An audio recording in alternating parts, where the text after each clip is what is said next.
Maintenant, ce qu'il nous reste à voir, c'est la formule stylisée ou le diagramme linéaire. 90% des élèves préfèrent utiliser le diagramme linéaire juste parce qu'il est plus rapide et il prend encore moins de place que le diagramme condensé. Ce qui prend la place du diagramme condensé et qui est long, c'est d'écrire les CH3, CH2. Ça prend de la place puis il faut investir du temps. Alors que le diagramme linéaire, on va pouvoir le faire beaucoup plus rapidement. Chacun des groupes de carbone va devenir un point. Donc, ici, dans ma ligne horizontale, j'ai 4 carbones. Donc, je vais mettre 4 points que je vais disposer en zigzag. Ensuite, on va continuer à voir les lignes ici. Ici, il y a 3 lignes noires. On va continuer à les voir. C'est ça qui va lire mes 4 points ensemble. Et là, si on remarque bien, sur le deuxième carbone, j'ai un autre carbone vers le haut. Fait que j'ai besoin d'un autre point bleu. Les points bleus représentent des carbones. Donc, j'ai une liaison en vers le haut. Et j'ai aussi un CH3 vers le bas. Donc, j'ai un point qui va aller vers le bas. Et c'est comme ça ici. Donc, ce schéma-là représente cette molécule-là. Les élèves vont dire, comment tu as été gagnant? C'est qu'après ça, vous n'aurez plus besoin de faire les points bleus. Je l'ai fait pour vous expliquer. Mais en réalité, ça ici, si je vous demandais de tracer cette molécule-là, ce serait tout simplement comme ça ici que je voudrais que tu le traces. Donc, rapidement, en une seconde, j'ai tracé une molécule qui me prendrait beaucoup plus de temps si je le faisais en écrivant tous les éléments. Là, il y a des élèves qui vont dire, oui, mais là, tu as perdu de l'information, tu as perdu le montant d'hydrogène que j'ai sur chaque carbone. La réalité est que non. Si je te donne une structure, un diagramme linéaire, tu es capable de voir combien il y a d'hydrogène sur chaque point, chaque carbone. Comment faire ça? J'appelle ça la règle du 4 doigts. Donc, je vais vous présenter avec un autre exemple. Donc, disons que ici, ça, c'est ma molécule.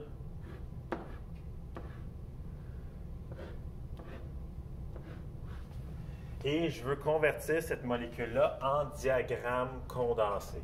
Okay? Donc, premièrement, chaque extrémité de ligne est un carbone. Donc, il faut que tu habitues ton cerveau à avoir un carbone à chaque extrémité de ligne.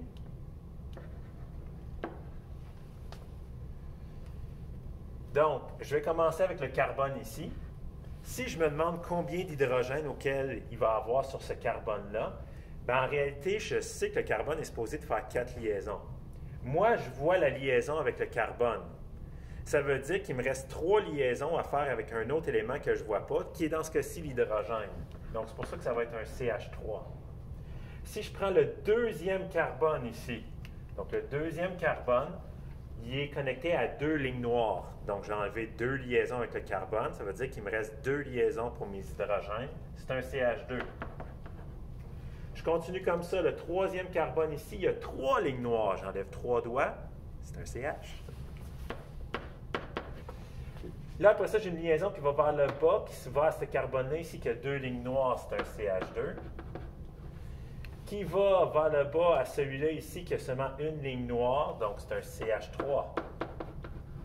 Donc, une ligne noire, j'enlève un doigt. Il me reste 3 doigts. Ça veut dire qu'il me reste 3 hydrogènes sur ce carbone-là.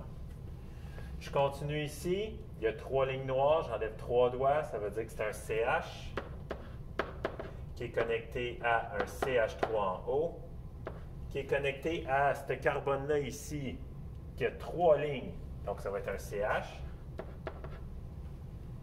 qui fait une double liaison avec ce carbone-là ici, qui a 4 lignes, fait que c'est juste un C.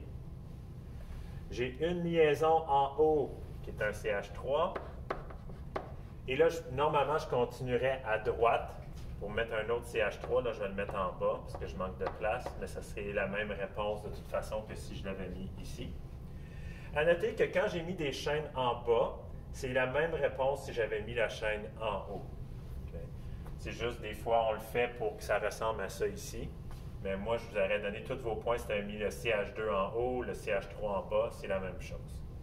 Donc, vous devez être capable de passer d'un à l'autre facilement ou de lire les deux aussi. Donc, quand vous lisez cette molécule-là, vous êtes capable de me dire combien il y a de carbone. Ça, c'est important pour le cours de chimie douce.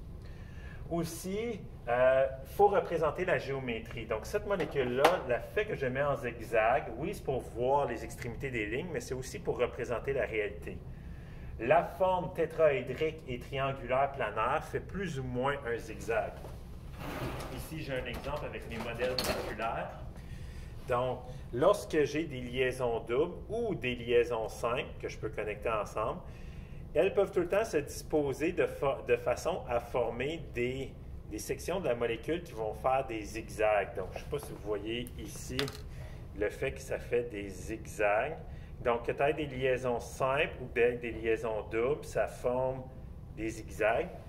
Et souvent, je dis aux élèves, pensez que vous tracez ces molécules-là sur un papier hexagonalé. Okay? Donc, au lieu que ce soit un papier quadrillé, c'est un papier qui aurait tous les hexagones.